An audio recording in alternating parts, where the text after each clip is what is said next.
Je vous indique simplement quelques éléments techniques concernant le système énergétique. Une pompe à chaleur d'une puissance de 30 kW pour 26 logements. À titre d'exemple, la souffleuse qui est là-bas sous la tente a une puissance de 20 kW pour chauffer cette tente.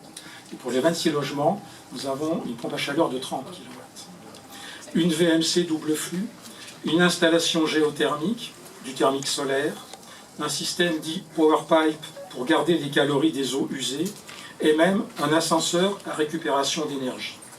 Vous noterez l'absence de panneaux photovoltaïques. Je vous proposerai tout à l'heure, si vous le souhaitez, de visiter un appartement et éventuellement l'installation technique qui est particulièrement intéressante. Nous avons également installé des robinets d'eau à 2 débits, des ampoules basse consommation, des fenêtres triple vitrage, performantes tant au niveau thermique que phonique, mais aussi, et pour la première fois dans nos logements, un four électrique classe A+, et des plaques à induction. Ceci permettra à nos locataires de maîtriser au mieux leur consommation d'énergie, consommation qu'ils pourront également suivre au quotidien grâce à la domotique. En résumé, sur ces bâtiments, 95% de l'énergie consommée pour le chauffage, l'eau chaude et la VMC seront produits en interne et donc gratuits pour nos locataires.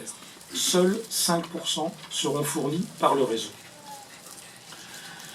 Je me permets de préciser, pour éviter tout malentendu, que nous ne sommes pas à la recherche de la performance pour la performance.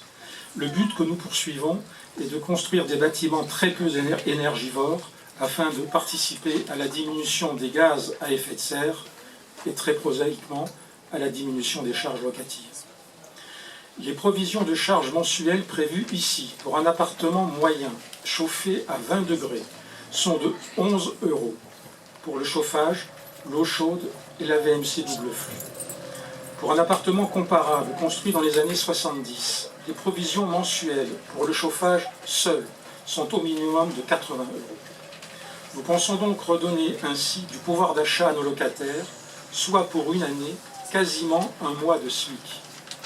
Redonner du pouvoir d'achat aux salariés sans augmenter les salaires, c'est-à-dire sans altérer la compétitivité des entreprises, ou aux retraités sans augmenter les retraites, ou aux chômeurs sans augmenter les allocations, c'est-à-dire sans détériorer les comptes de la nation, n'est-ce pas une démarche qui devrait être favorisée, systématisée par les pouvoirs publics ?